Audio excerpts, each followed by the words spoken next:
This is Sports Drive.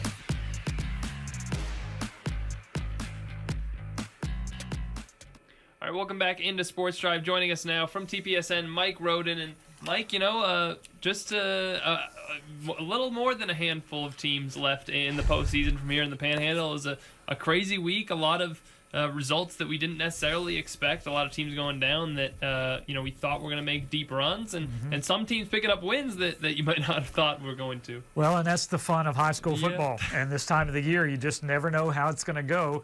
A lot of times you have an idea, but it doesn't always pan out that way. And we knew, for example, Stratford was going to have a tough game with Cisco, and it was. I mean, the Elks were right there, and they came awfully close to winning that game, just couldn't quite get it done. So, but that's two, top 10 ranked teams and established programs, and so that's a tough break really for Stratford. Well, real quick on the Stratford thing, I mean, part of that you have to imagine, and this is something I talked about Coach Lovern about a few, just I think last week at some point.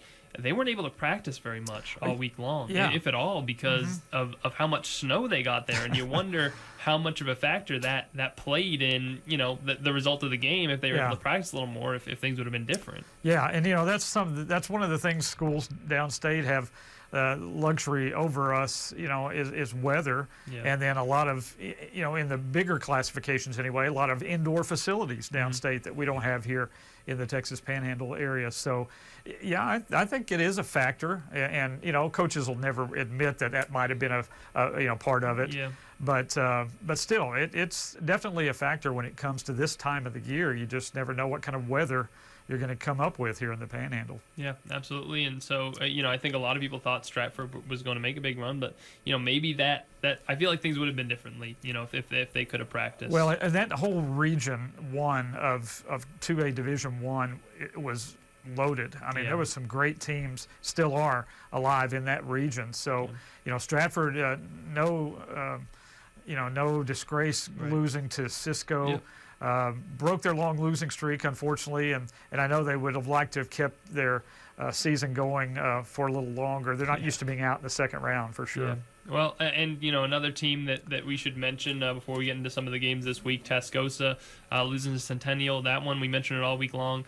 A playoff rematch, between those two teams and another two sets of talented schools, but things on offense just for Tascosa just did not go their way in that one. Well, and what even surprised me even more than that was the fact that their defense was so ineffective at slowing down the Centennial running game. Yeah.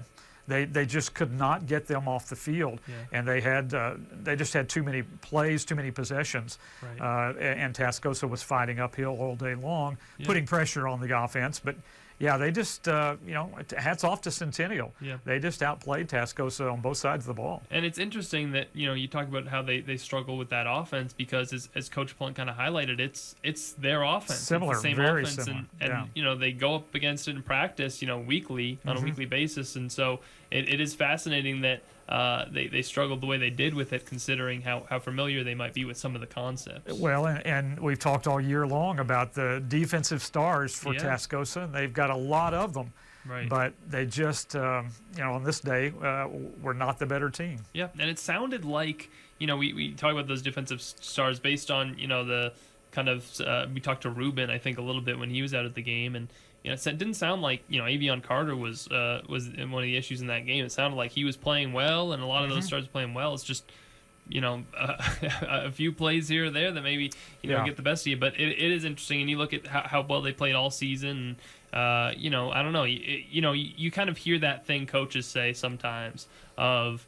Even we say in the media sometimes that sometimes there's a good loss you can have, a loss that refocuses you, and look at how Randall's doing. Maybe that was, it certainly was the Canadian game, and maybe that was the Hereford game too now, and we look at them and the next few games they've won. Right. So sometimes a loss somewhere in the mix can kind of help you, and you wonder, well, maybe if Tascosa had dropped a game here or there, if things, if the team would have been in a better position because they would have been a little more battle tested. But that's kind of more of a nuanced thing rather than actually practical on the field. You can what if all day long. Yeah. But Yeah, I see your point, but you know, they just again on this day, Centennial was able to control the line of scrimmage, which just really surprised me on both sides of the ball. Yeah, absolutely. And so Tasco's out, and it's funny. I mean, Howard mentioned it a little bit, but that Abilene is the last team. I know it. Who would have thought? Yeah, I mean, maybe being in that 4 spot was the right spot to be at, but you know, it's tough to play that game too. But yeah, their offense has come on strong late in the season. They played good defense all season, so you know, Abilene wasn't a bad team. But as you said, who would have thought that they would be the last one out of that district? And we talked about Amarillo High a little bit with Phil, but another team that fell in a lot of their season, you can look back and say what if in terms of injuries and stuff, is Canyon.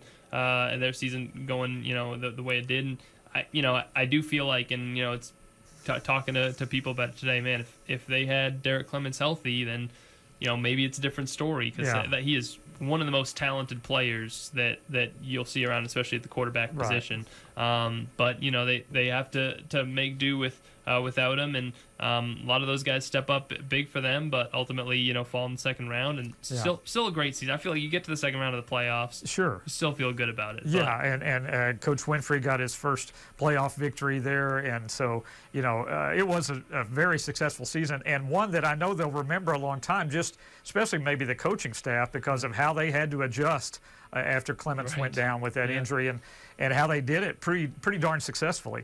And so, you know, it took a while for that to kind of catch up with them, and you know, and I don't know that was necessarily the deciding factor, but when you lose a player of that stature, I mean, when we talked about Canyon before the season, it was all about Derek Clements. I mean, you know, because he was such a valuable commodity, a prototypical quarterback of a high-flying offense, and so it had to make an impact. But to Canyon's credit, they did a good job of overcoming that obstacle for sure. Yeah, and you know, some of the games this week, I'm going to just ask you open-ended. I mean, do you have any TPSN plans for any of these games in terms of any sort of broadcast you're planning? Well, we only have one team left going as far as TPSN teams, and that's the Randall Raiders.